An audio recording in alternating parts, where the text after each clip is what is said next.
Maybe we should introduce Eric. We should. Hello, everyone. Should we say, hello. I'm Adam. We'll introduce ourselves first. Well, I'm Sorry, Scott. Eric. Welcome to Solutions from the Multiverse. And today we have a guest. Hi, my name is Eric Finkelstein. Hey. Welcome, Eric. Welcome to the show. Eric and I knew each other from working at an electronic medical records company. Sounds like the coolest thing in the world when you put it that way, right? Like we were in a basement with fluorescent lights and just electronic records. Yeah. Medical records. It was hip, actually. I mean, we had a slide, right? Was this in Wisconsin or several times somewhere else? Yeah, it was in Wisconsin. It's in Wisconsin. It's called Epic. I think we can say that on here. You won't get fired, will you, Eric? You won't get in trouble. I don't think so. I mean, I left Epic in 2011, although I've still been doing Epic-related work ever since. Epic-related. I was going to say it depends on how this conversation goes, doesn't it? You won't get blacklisted, right? Scott, I do want to tell you, I listened to, From Your Perfect podcast, and I listened to the episode on multi-language songs. And honestly, it's one of the best podcast episodes I've listened to of any podcast. My gosh. Thank you so much. I think I told Adam this like a year ago. I don't know if he ever passed it on to you. I really appreciate that. I don't pass on things like that. I don't want Scott's head to get too big. Nope. I never hear words. But I thank you very much. I really put a lot into that. I enjoyed how it turned out too. So I appreciate that. I also have a strong recollection of that episode. That is really something. I felt emotional to listen to. It was odd. It wasn't like necessarily an emotional topic, and yet somehow I was like, "Wow, this is hitting me." I mean, the secret is I was really just building a whole thing so that I could just talk about Avril Lavigne and my love for Avril Lavigne. But yeah, it works out.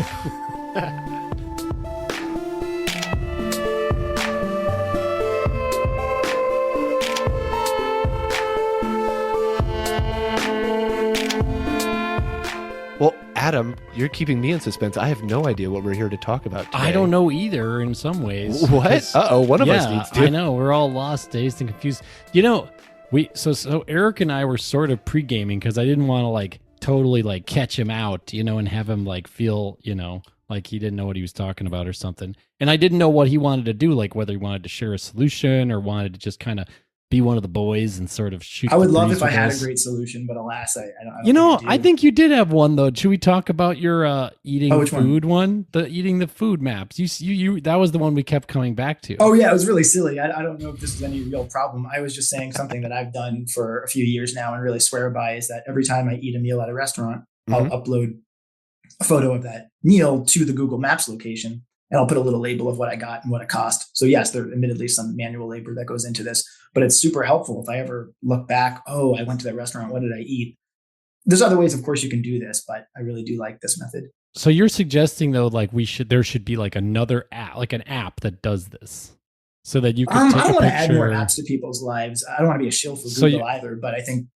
So you're saying add it to Google Maps, put it in Google Maps as a review, essentially. So not as a, So technically, as far as the way Google Maps works, at least right now, you have the ability to add a review. You can add a photo. I mean, you could add a photo to a review. Just a photo. Usually I don't leave reviews because I'm like, I don't. Do I actually know enough about this to have a review with conviction? So humble, Eric.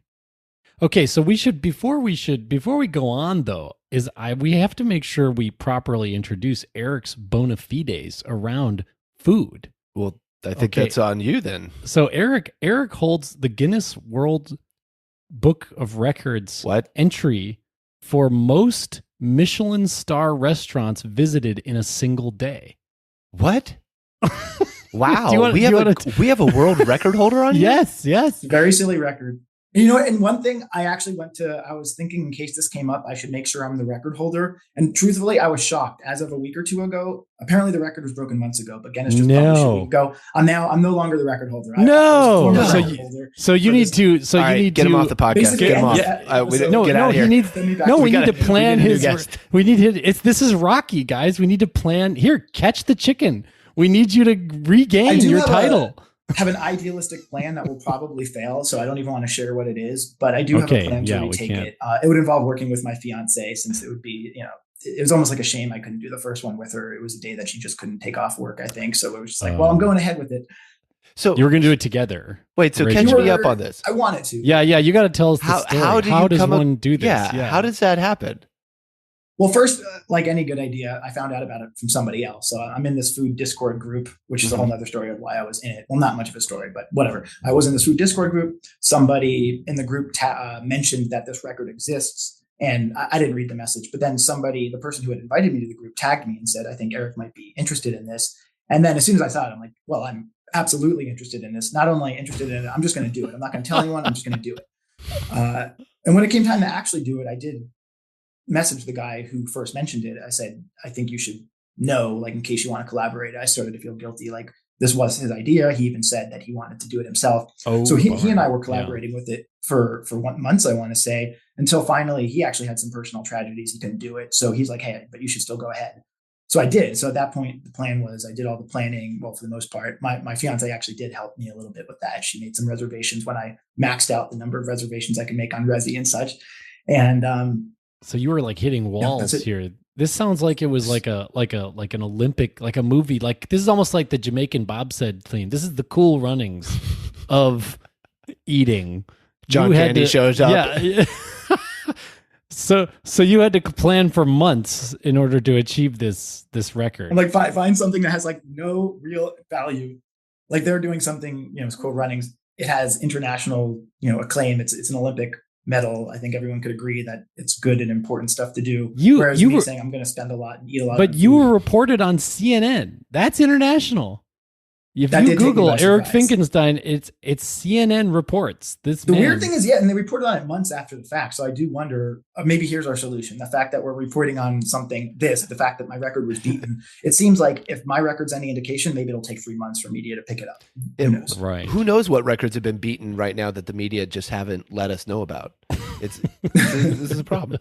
But I'm starting to connect the dots now, Eric. Is this connected to why you were taking pictures and uploading them of your meals to kind of prove? Do you have to submit proof for the record? Not directly related. No, in fact, well, in that way, no, not related at all. But I guess they're part of the larger picture, I guess, of me getting interested in having meals. So you could just make a Finsta for this, though, right? Like, you could just make another Instagram account and then take. Is that what Finsta is? I just literally read some Reddit. Finsta means a fake. What is a Finsta? Fake Insta. Oh, thank you. Okay. Like, not your personal. There's called your main. Your main is you, like Eric Finkelstein Instagram. But then your Finstas are your other Instagrams that are. I do think we're outing ourselves as millennials. This, by the way, I realized I meant to Google it when I saw it. I know these things because I have students, because I'm a professor. I have students, and they say these things. They say your main. Oh, he posted me. He put me on blast on his main. What the hell does that mean? It means he revealed something about you on his main Instagram account. I would assume it's his main Pokemon Go account. This is the one who uses multi accounts for Pokemon Go. They're referring to their main. You guys are a bunch of old men using Instagram. I'm past that. I use Bleep Bloop. It's a new one. Oh, you don't even probably know about that one. It's great. That's like the next genre after TikTok is Beep Bloop. Yeah. It's just me and all the hip young people. That's it. Just a bunch of 10-year-olds. Hey, no, that's not cool. Yeah, maybe you should get off there, Scott. So, but I mean, you could just make another Instagram account and then switch to that account, which is only like one tap now in the app. Switch to that account, take a picture, add location, and now you would have an Instagram where every single one was. That's true. Food. That could work. It wouldn't necessarily accomplish what I'm trying to accomplish, though, which is being able to say, if a restaurant is mentioned or I go to it, being able to find what I ate at that restaurant, right? Because I guess you manually put in a tag, but I could see that being difficult. What if it's like the Rita's Ice in Downingtown, Pennsylvania? And I'll be like, well, what if it's Rita's Ice I went to in, I don't know, some part of Glendale, California? Like, how are you going to know? So if you go into Google Maps, though, it's not, those pictures aren't just buried into the listing. You can see, I took this picture. Like, it there's will a thing, surface that. At least right now on Google, where it'll say by you. Like, there's different categories like food, vibes, menu, and one of them is by you. So I just quickly go to the by you anytime I'm like, well, that's a huge category down in Louisiana, actually. If you know the Bayou category, it's ginormous.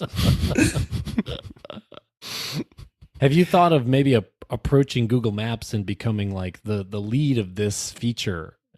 I would love, actually, if that were, since I do loosely related work now, but there's people who are much more hardcore than me about this. So I don't know if that unto itself doesn't sound like it. Well, except for one guy. There are there's leaderboards out there. There's one person who's done more Michelin-star the Michelin restaurants. Okay.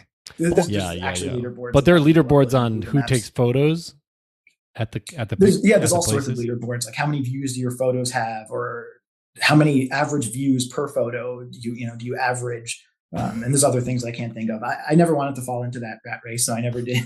Well, so when you're coming up on getting this record, is that like, how long does it take to achieve, or are you like getting excited when you know you're close to it, or what's the process of getting it and then getting it officially or whatever? Yeah. So with the Michelin record I did, I'd say there was a lot of waves of highs and lows where, like, first realizing the first few restaurants that are willing to participate, there's a high there, but then there's still all these logistics to work out. So I'd say, with the restaurants to work out, you need witnesses, which is a real pain because of the way Guinness does it. Witnesses can't work in shifts longer than a certain number of hours. And then it's like impractical if they're supposed to be impartial, but they're also like, how are you going to get a witness? Yeah, exactly. So there's that. There's the fact that you need manager signatures. So like, along the way, one restaurant even just didn't renege. They're just like, we don't want to have any, like, don't name us, do not include us in media. I ended up having reporters follow me, which not because I wanted any fame. It's just I knew that would make it much more credible with Guinness if it was published, and of course that serves their model, which is to have people cover it. So trying to scratch my back, whatever the phrase is. Wow. And they actually said, don't let the recorders come into our restaurant when you do this. I'm like, okay, fine. So sorry to your question. Yeah, getting restaurants to agree. So you invite people over for dinner, and you're like, now I'll go in and eat, and you stand out here and watch. And they're like, what? Yeah, that's what we did in that case. It was awkward, but they knew in advance that's what was happening. Right on. So what about a tire for all of this? So it was one day. Does that mean 24 hours or 12 hours? So it's 24 kind of hours. It's not like a sunrise, a sunset. This was kind of the Ramadan most Michelin type stars eaten at in 24 hours. The name of the record is 24. I actually did it in, I think it was just under 12. I forgot. It was about 12 hours. Okay. Now the guy who just beat me, he actually used the full 24 hours. And that was the real trick he had, which was when I checked, there were no restaurants in New York that actually served breakfast. So I'm like, I'm out during the whole morning period. It seems, and there's really little coverage of what he did. It seems he actually did 6 in the morning, as in 6 different restaurants before noon, roughly. So I don't know. I haven't fact checked it. I don't know exactly what he did, but somehow he made that happen. I don't care about this guy, but for you, to get your record, how many restaurants do you go to in 24 hours, or 12 for you? Yeah, in my case, it was 18. 18 restaurants. Michelin or was it 19? Honestly, I don't remember. Whoa. 18. Oh, I have it. How many? Behind me. How many? 18. There you go. How many like servings of foamed peas can you eat? I mean, what? 18. I had 18 servings of foam. No. Or do you run into the last one, like the time's running out? You're like, give me a blend. So I need something. Just serve me. No, it was a different item at each place. I forgot. Of course, many places will serve, like, say, beef tartare, or I don't know, whatever. There are similar dishes. I did perfect order. It doesn't take nearly as long to cook beef tartare, so perfect thing to order. So it must have been small plates. So small plates. Was it a preset menu? So did you contact them ahead and said, I want just this, just one little plate? Yeah, every place I was in touch with, they all knew that I was going to be there. For most of them, we knew exactly, sometimes with their recommendation, sometimes not, like exactly what I'd be ordering. Only one of them agreed to pre-plate it, because with Michelin, the idea is like it should be fresh, right? If they pre-plated it, it's not to their liking. But that was an aspect. And was it good? Did you enjoy yourself, like, doing this, or is it more trouble than it's worth? Oh, definitely more trouble than it's worth. So was it similar? Was it similar to like a hot dog eating contest where someone just violently like houses hot dogs, inhales them? So certainly not that extreme. I remember I estimated I had like 5,000 to 6,000 calories. I mean, I probably burned a crazy amount of calories as well, but it's like way more than you want to eat. So I actually prepared by eeting, like, I think I had a slice of pizza as like my entire sustenance the day prior. Not that pizza's a health food, but whatever. That's what I happen to have. Because when you think Michelin food, you think pizza. No, but those Michelin-star pizza joints. It's not as enjoyable as one might hope it would be. Because the other thing is, I'm so concerned the entire time about meeting all the requirements. Like, all right, I need various types of photos, and I need to make sure I have continuous video going the whole time. The video's not dying. I haven't overwritten it. The battery's not dead. I need to get manager signature from each restaurant. I need to make sure that I'm updating. There's witness updates to be done. So there's all sorts of things that need to be happening. So the truth is, it's like fairly stressful the whole time. And I don't know if I did it well. Is it weird that even though my record is not my record anymore, I still don't want to say the things that I would have done differently? I was about to say it, and I'm like, no, I'm not. No, don't give away your tips. That's trade secrets. Yeah, John Candy would be unhappy with you telling him, that you use the Swiss, 1, 2, Sorry, sorry. Cool Runnings is like a very important movie in my family. Yeah, it seems very formative for you. Yeah, it is. It is. It is. Was there? Did you have a favorite dish during the day that you had? Maybe That it hit was you? the fluke crudo at Casamono. I was asked that question by a lot of media too, and I always had trouble giving a definitive answer, but that's the fluke- first that came to my mind right What's now. fluke crudo? So I don't totally understand the difference between like it's basically like sashimi, like crudo, sashimi. I forget the distinctions, like whether they have like marinades or not. But it was a fish. It was like a raw Ceviche fish. is similar. Yeah, it was fish. Oh yeah, nice, nice. Adam, have you ever attempted to get a Guinness World Record? I have not. I don't think so. Except for like super strange things that only I've done, and then I don't contact Guinness. But you know, like I've done it, and other Like for people what, haven't. For what? For example, Like I don't know, like thought about playing Overwatch, as many times as possible without playing Overwatch. I think I have the Guinness World Book record of that because like I was deeply addicted to the video game. But I was trying to not play it, so I'd be like, "Play that doesn't Overwatch." sound and I'd like be an like, "Don't official play record. Overwatch." I've personally Play Overwatch, thought no, about don't play Overwatch the Overwatch. most. See, it's hard because you can't get the manager's signatures on that. Well, there's different guidelines for every record that should be acknowledged. Well, I have attempted to do a Guinness World Record and Okay. failed at it. Probably about 10 years or more back, I saw on an episode of America's Got Talent, someone came up and they were going to attempt to break the world record in most Ferraro Rochers eaten in 1 minute. Oh, I know I say that word wrong. I'm sorry. I love those chocolates, But I they're love like those. the person's like, I'm going to attempt to break the record for most eaten in 1 minute. And they're like, "Ooh, that sounds very impressive. What's the what would you think the record was at that point?" Maybe 12. I think they're kind of crunchy and Now, dry. Right? the So way it's you have to kinda do this hard. is you have Yeah, to that's unwrap them individually, eat them one Oh. by one, show that your mouth is clear, and then do the next one. But you can be unwrapping the next one while you're eating the first one. I don't know. And there's in 1 minute, one the every- record one every was 5 seconds, maybe 13. The record was 10. 6. Oh, the record that was seems 6. Oh, that's doable. And surprisingly so low. Okay. watching that and hearing that, you go, "Oh, I can do I can that." do And then you 7. go out, Yeah, and you yeah. get a bunch of the candy, and then you Well, try you it, don't even need that many, just 7. and you go, "Oh, 6 is not even close to possible for me. I can't." Now, since then, people have tried it. I just looked it up. The actual record right now is 9, so it has bumped up a bit. Oh. But when you're eating it in the moment and you're not drinking water, it becomes incredibly. It's like trying to eat a spoonful of cinnamon. And you're like, "Oh, that's yeah. totally easy," and then your mouth dries up, and physically you can't make it happen. But it's one of those. It's a fun. That was a fun record to try, and I failed at it. So I even more odd to you, Eric, for achieving yours because I failed. Thank you. I had attempted and failed at a record back in 2019. Actually, The Ferraro I Rocher actually- record? Oh no, It was not the Michelin-star record. Okay, No, it okay, was that not makes more sense. No, it was most people doing a Dragon Ball Kamehameha. Oh, what? Oh, nice. It was a different Yeah. one. Wait, what? Wait, what? Wait, that just went by over my head. What happened? Another record. He that attempted you a tried different to world do. record. Attempted. We needed 250. We ended up getting like 180.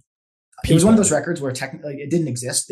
For some reason I don't understand. It was in Guinness's like database of here's a record you could break. Same as the Michelin one. No one else had it before me. It was just like if you hit this threshold, then you have it. And- so that When you So say what was that? Kamehameha, I'm imagining one person in the middle kind of doing a thing and everyone else reacting? Or no, everyone has to do the Kamehameha. everyone has to So do it at the they had same time. specific Everyone motions you says had to do. Kamehameha and puts their You hands did have to forward. say they Okay. did time you. There was like some guidance on like when you say which syllables, I think, and there was definitely guidance about how you perform the motion. Did anyone generate an actual Kamehameha? That would have been cool. To the best of my knowledge, I did not. That's when someone discovers they have that ability and they're like, oh, They just kill like 3 people. my in life front is of them. forever changed. That's when we know we're living in a simulation. Oh my god, it's a super simian.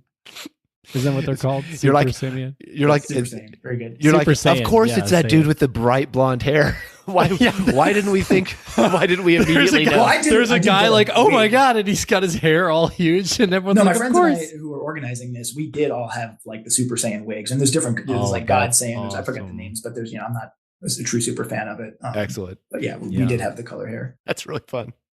That is fun. So Eric, I have a question. So you're like are you really like, are you like a fine dining kind of guy, or are you like a gourmand and then I fine only dining was just Discovered the way fine dining in the last few years, so I would say no, it's not really. I wouldn't say that's my thing. Do you have like a niche in food? Because it seems like you're pretty passionate about food that you would go even to attempt this. Is there some other part of food that you're kind of focused on? I definitely felt like this brings up all the imposter syndrome I felt, because like for so many years, my identity was the guy who would have cheap food. Like the dining hall in college is going to throw out food at the end of the day. And I would just take it. I'd be like, you're going to throw this out? Great. You're in good company. You're in good company, Eric. Sustainitarianism. We have an episode. Yeah. And I would bring it to people. I'm like, happy birthday. I brought you a cake. Yeah, it's half eaten. And at this point, probably not fresh, but I would do that. And that was part of my identity. I loved it. And then for many years, I lived in New York. I'd have roommates, and I would go buy, most of the time, I would never buy a meal. I would just always eat their leftovers. I actually did that for years. So the idea to align myself as this fine dining person is... You're a man of extremes. You're like, I'll go from one extreme to the other extreme. Is that to continue to be your food niche, is like leftovers and like slumming it, like trying to do as much as you can with as little as possible? I'm less into leftovers than I used to be. I think I realized, I think I was just so frugal, but then I think I started thinking about more in terms of, well, what's the price of, say, a house or something versus food? And it's like, well, the price of food, I think for a lot of people, it's not a trivial thing, but I do think I wasn't helping myself out as much as I thought I was at first. Right. The bottom line wasn't really being. I don't think, I'm thinking back now, I don't think I've ever eaten, I haven't eaten at any Michelin-starred restaurants ever, I don't think.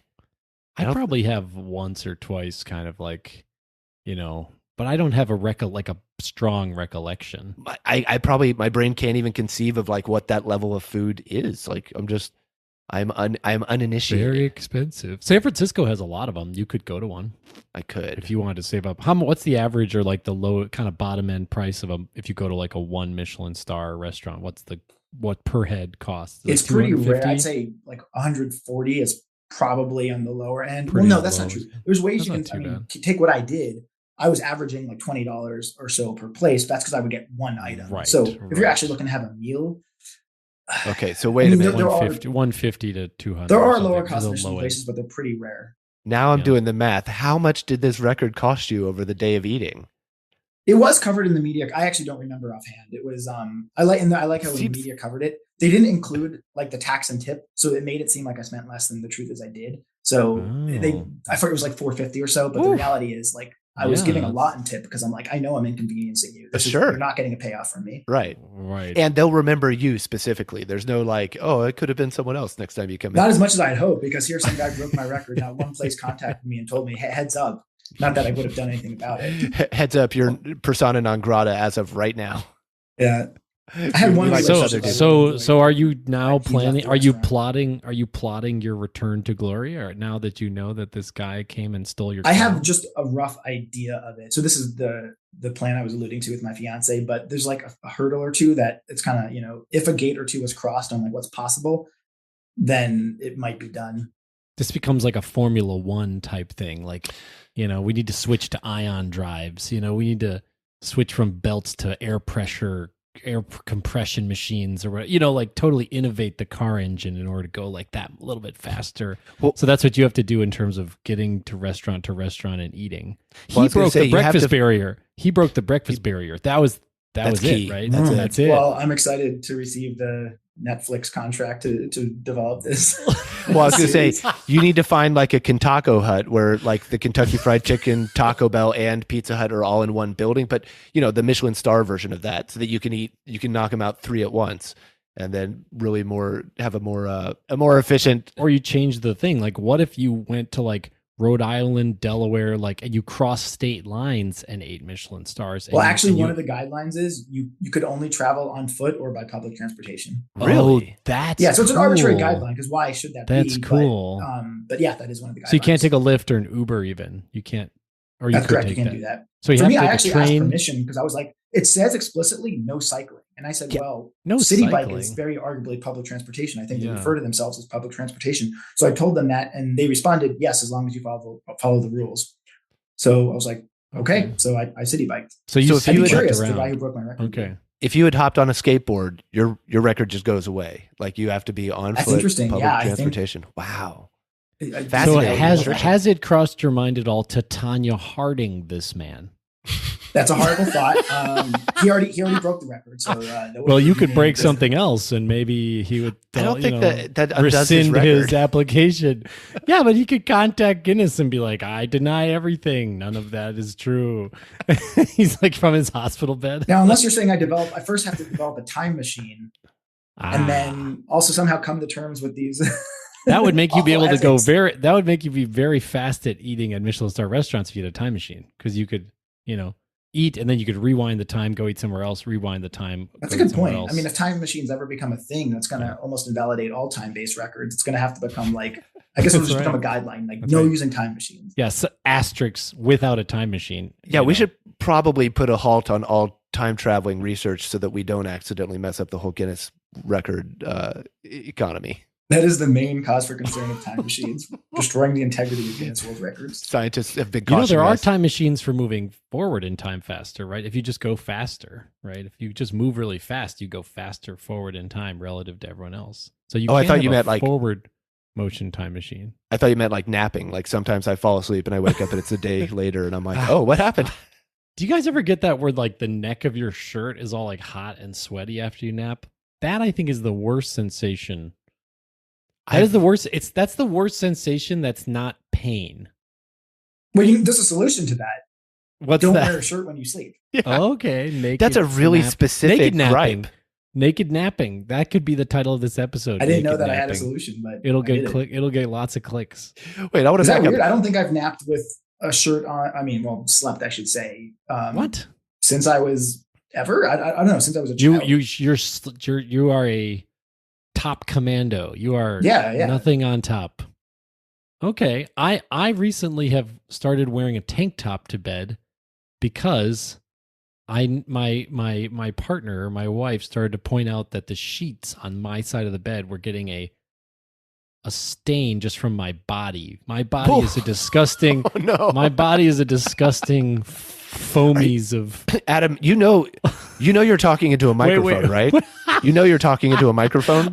This is being recorded. We were discussing sleeping arrangements, Adam, serious question. If you shower daily, do you shower in the morning or at night? Oh, that's a good question. I shower usually in the evening before dinner. Interesting. Okay. And then I put on a full velveteen robe, and then I attend dinner. You're like in my velvet robe. You're like, then I coat myself in olive oil right before I hop into bed. Right. And I don't know where this stain is coming from, but it's somewhere. Oh, I'm guessing you exercise like before. Is that why? No, I exercise and then I shower. Usually I exercise in the afternoon, then I shower, then eat dinner. As the last thing you say do, shower. Yeah. I think it's just what's it called? What's it called? The greasy oil that your body emits, spumin. What? Like oh my goodness! There's like a greasy oil that the human body. Maybe for you, bro. Maybe for you. I don't think I do that. That sounds. It sounds like an Adam thing. Anyways, every day I just release 0 of whatever oil you're referring to. That's it's called sebum. Sebum is an oily substance that protects and hydrates the skin surface. It mixes with fat molecules called lipids to form a protective coating on the skin. Sebum. You could also venture into the world of colored sheets that are dark colors or any other sort of sebum colored thing that I'm sure that's a big seller. No, this actually does bring up the point that I will actually not sleep. I will not take naps on my own bed for that reason. I'll use a different surface because I don't want, it's like out of respect to my fiance, I feel like it needs to be clean. So I'm sleeping on a surface that you're not sleeping on. So wait, you take naps shirtless, but you sleep with a top on? No, I just take everything off before naps. I'm just saying I don't take naps. I'm distinguishing naps from sleeping for the night. From sleeping. But sleeping, you wear full flannel pajamas with a collar. I have never gotten to this level of granularity for what I wear. Like, I'll sleep in shirts. I'll sleep not in shirts. I'm tired, so it doesn't matter. I'm unconscious. What I haven't ever experienced is waking up and feeling like I have a hot collar only sensation. That was I've had that. That's gnarly. You don't want that. You're lucky. Like, I'll wake up and like I feel like my whole body is too hot or too cold, but rarely like the collar of like this ring around my neck is the thing that's the problem. I haven't experienced that I know. Okay, I have another food question for Eric because food. We're talking food. Do you ever enjoy the experience of watching mukbang videos? Actually, no, I don't think I've ever. Are you familiar? Help me out. I What know is- that they about? exist. What makes but something a mukbang video? So a mukbang, do you know how to explain it, or I can? It's just a video of somebody eating, right? That's it. And then They eat a tremendous amount of food though, and they kind of array like kind of where my hands are right now, like up close to the camera. It's really helpful for an audio podcast. Yeah. But they array the food. I'll describe it. I'll paint a picture. They array the food like in the very forefront of the camera, and then they like stand with their head behind it, and then just like house a large amount of food. But they're using like the Lord of the Rings perspective trick to make it look like food big, person small. It looks like Mordor. You know, it's like really big. One does not simply eat. I get the feeling that Eric isn't into like quantity. He's more of a quality guy when it comes to food. He just said he ate garbage. So. That he ate leftovers, but still just but he wasn't leftovers. I mean, that was essentially sustenance eating. Yeah, that's true. Okay, so mukbang's not so much a thing. My wife watches mukbang videos, and she wishes that you could house like 10-pound burritos in under 5 minutes. I'm like, wow. I kind of find them grotesque, but also like I can't look away. They're pleasant to watch, but grotesque. I get you. I understand kind of like that pimple zone. popping videos, but not as gross. Oh, right. That's gross. That whole genre. Yeah. Well, Eric, good segue off of pimple popping. But Eric, are there any Michelin-star restaurants that you like have on your bucket list or your like dream places you would like to go now that you're kind of in that world? Not so much. I do think there's some appeal so with Michelin, you have a 1, 2, and 3-star system. So any 3-star places I think appeal to me. I've only done a 3-star once, and that was a lunch.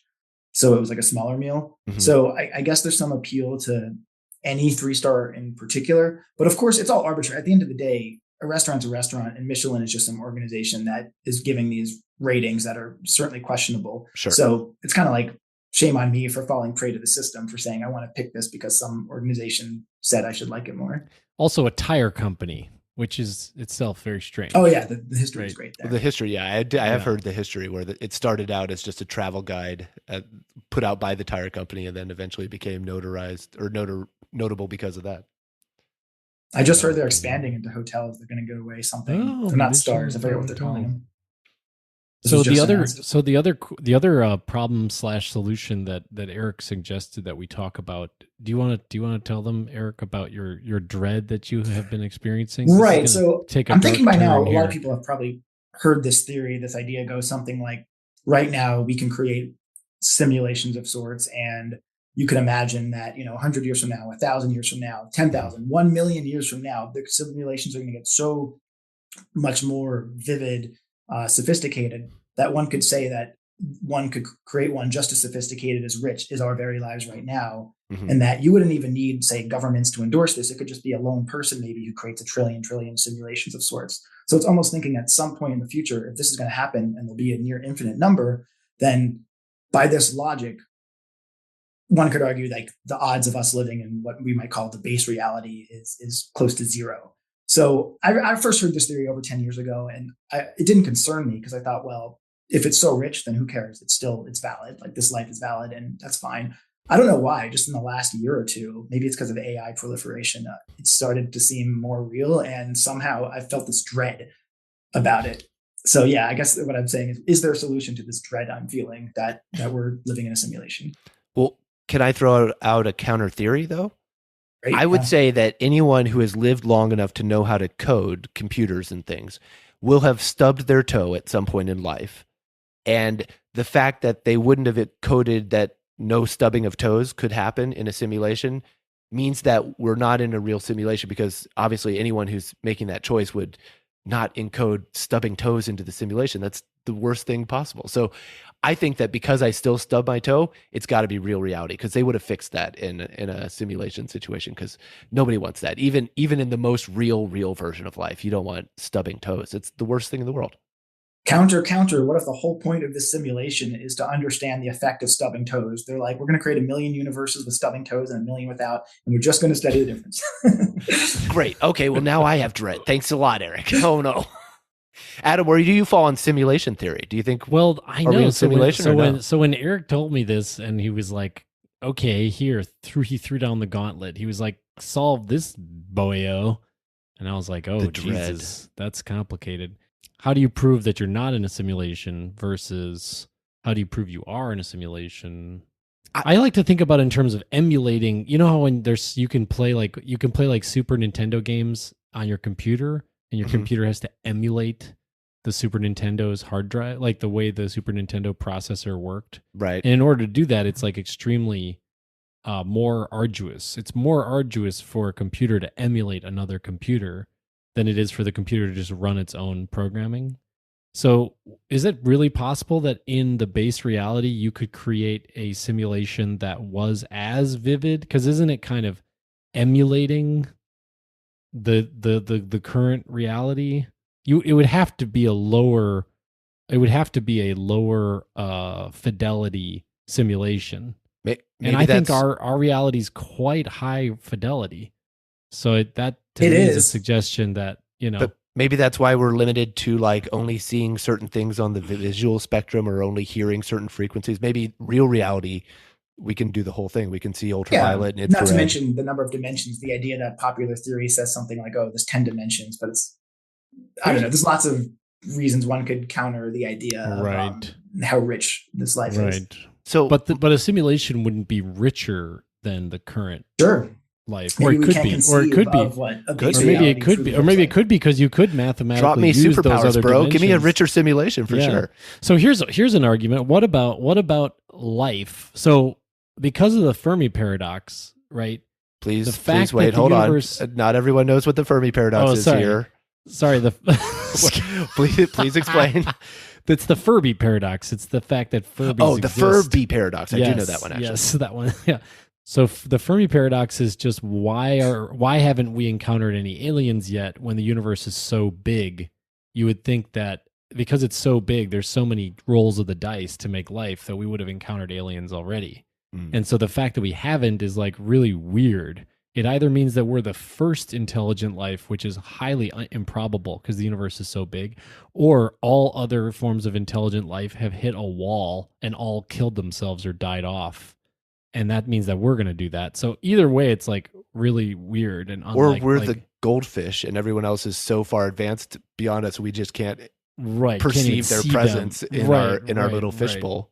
And that's really unlikely too, because they would be able to kind of, winch down to us the way we can like winch down to like an amoeba and interact with an amoeba.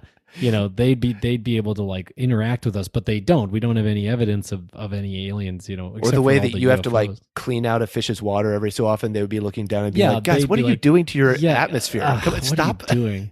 Also, there'd be some evidence of them. There's evidence of lots of things through, in space. There would be some contrails. There'd be some kind of evidence of like a higher, like amoebas could tell that there are human beings because human beings like screw up environments and we leave pollution and we create cities and the amoebas would be able to look up and say, "Oh, there's a skyscraper," but we don't see skyscrapers. So there's no aliens paradox, and we are in a simulation. What else? The speed of light as a speed constraint has to be a big explanatory factor for this. Of course, I'm sure I don't know much about it, so maybe I'm just touching. I mean, it's possible that there's light somewhere else, but we can detect light that's billions of years old, right? So if life existed anywhere in the past billions of years within our neighborhood, we would have some signal like repeating, radio signals or repeating light signals, and we just don't. It's like we don't have that. So there might be like microbes on other planets or something, but there's no sign of intelligent life, certainly. So that I think is an indication that if you were building a simulation, you would pack it very tightly. You wouldn't have an entire universe that's 14 billion light years across in order to have one planet that has like a couple stupid mammals on it, who can barely like, get like put their pants on in the right have you ever put your pants on backwards? You know what I mean? Like yes, for all of the 90s. Did you hear crisscross? They told you needed to jump. Are you kidding me?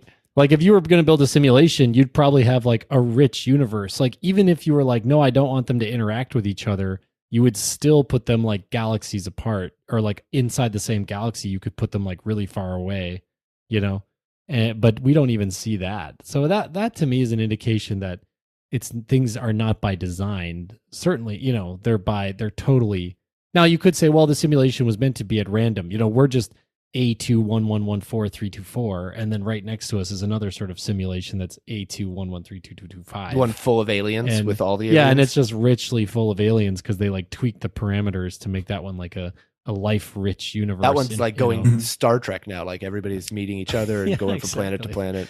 All right. So you could, I mean, it becomes a thought experiment, but here's another way to think about it. In every age, in every technological age, people's neuroses actually congregate around similar themes. Okay. So like right now, like schizophrenic people are like, the CIA put a chip in my tooth, right? Okay. That's like a common thing you hear, like that they're being spied on technologically, right?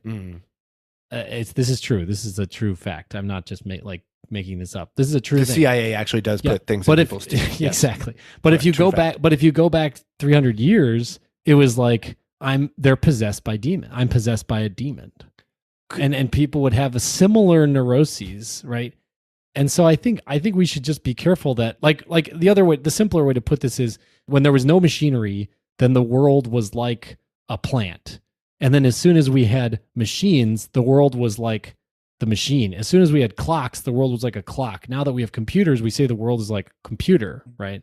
And so the idea that we currently think the world is a simulation at the exact time when we've invented simulations, the first time in history, that's an indication not that the world is a simulation, but that human beings generally call the world by whatever technology they have. That's the newest technology. Well, I mean, Eric, my take on the dread issue was if you're living in a simulation that's indistinguishable from the real world, or you're just living in the real world, does it really matter? Like right, and that was my initial reaction when I first thought about it. I actually don't have an explanation for why I've thought about it more and why it's kept me up even a minute longer than I should have, but for some reason it has. So maybe we need to get to the real, why is it bothering me, which was Adam's response when I mentioned this. He's like, yeah, this is more of a talk to a therapist thing than it is a solution thing. Well, neuroses, I mean, that's why part of the reason I brought up neuroses too, because we were going to talk about that. But like neuroses are generally like, you know, when your brain doesn't want to face unpleasantness, and so it buries it into but the unconscious continues to deal with the unpleasantness. Nietzsche provided a similar sort of mind-bendy sort of thing that caused dread, which was the principle of infinite return. Have you guys heard this one? No. This is if the universe has no beginning or end in time. So if time goes on infinitely in both directions, then that means almost definitionally everything that is happening right now has happened before and will happen again exactly the way it happened. Oh, Battlestar Galactica, right. Yeah. Exactly. Yeah, this is infinite return. And so when Nietzsche said this, he got it from the Hindus, because the Hindus have these... Yeah, why'd you say Nietzsche and not Starbuck? I don't understand. Yeah. Right, Captain Starbuck. Adama. The great Starbuck, the great Captain Adama. But yeah, so Nietzsche got this from the Hindus, and then he brought it...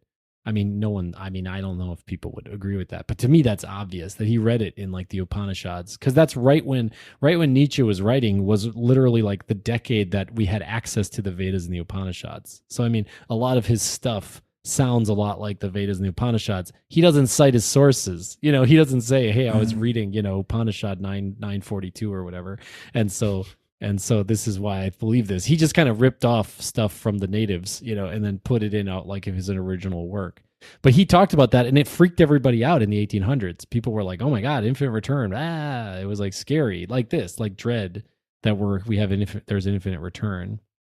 So I mean, you know, I think something about understanding that we're not the first time in human history to like freak out about a sort of strange loop thought experiment and then have it affect our emotions, you know? Well, I mean, we've moved on beyond the original dread, which was, the sun comes up and you're like, hey, and then the sun goes down and you're like, no, the sun.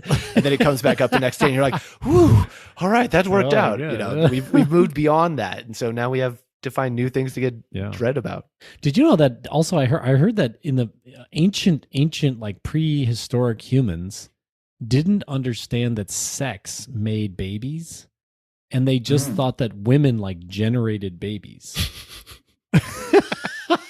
I guess I can see that. It makes sense that at some point the revelation would have to come. Like, is it like the first time that there's, I don't know, any form of language or thought or consciousness at all that people would understand that? It stands to reason like, no, okay, you need to get there. You need to figure it out. Also, an ancient mindset is very much immediate, like cause reaction, and so cause and effect, and something that takes 9 months essentially to have the effect happen is not going to connect the dots in an ancient mindset. Right.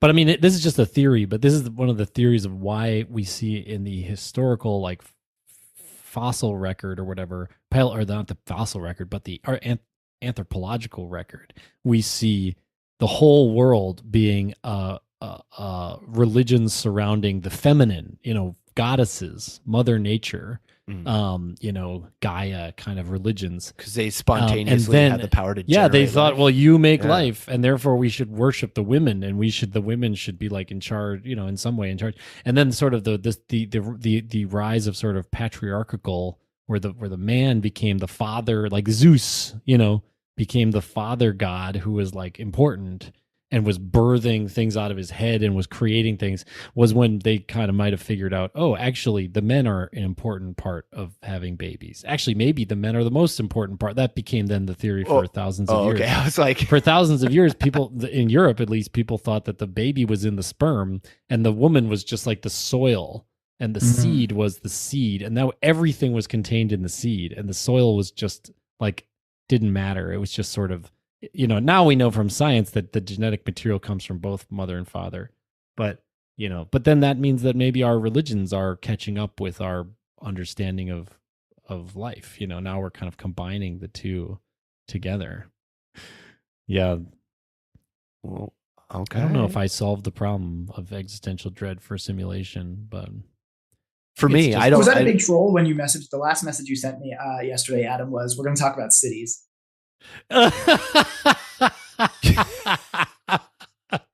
Eric's revealing my mental games. Did you have a different? Well, you held up. We went in a circle several times. And finally, you're just like, it's city. So I guess you're just appeasing me. I'm just like a whiny child, and you're like, I'm just gonna. Fine, here's your ice cream. No, it wasn't. No, it wasn't meant that way at all. Literally, you should chalk it up to my total, maladroitness. Not in any way, my planning. To clarify, maybe I'm asking. I think the main thing was that I don't expectation we were talking about cities today. I thought about, well, I didn't know what we were going to talk about until the last moment. It's like jazz. Okay. I have a whole list of solutions. I don't know which one we're going to. This is interesting because I've heard you on, other, I've listened to every episode of this podcast, and there's times that you said that, and I'm like, I don't believe you. I'm like, you wouldn't actually go into it that way, but I can now attest. It definitely happened. Experiment on me that you in fact did that. Yeah. Well, also you were concerned, like, oh, I won't be expert enough about the thing, and I feel for that. I understand, and I'm like, well, we're not experts, and so you shouldn't worry. But then, of course, there is that worry because you're going to be on, it's recorded.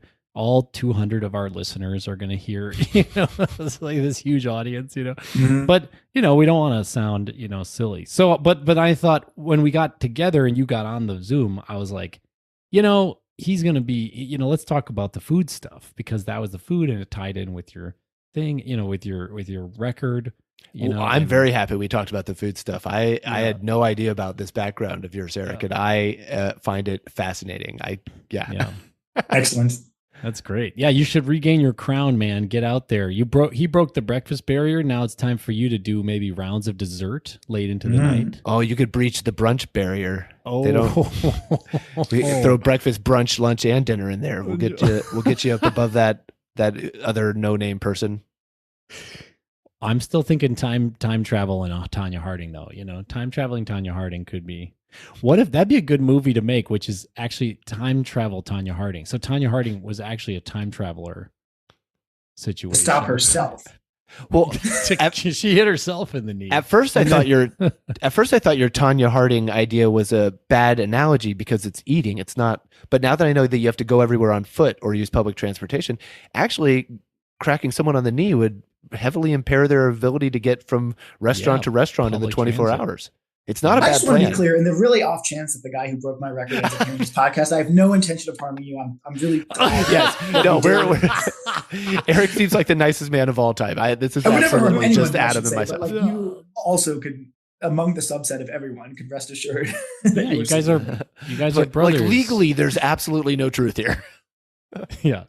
I just want to put it on the record for Oh, we're done Guinness recording. Let's get him. that I didn't try to. Yeah, exactly. No, I didn't hit stop yet. Oh no. All right. Well, leaving us with that evocation of violence. Maybe we can end on that note. Oh, so Eric, is there anything before we go? Is there anything that you would like to plug or anything you would like to direct our listeners to?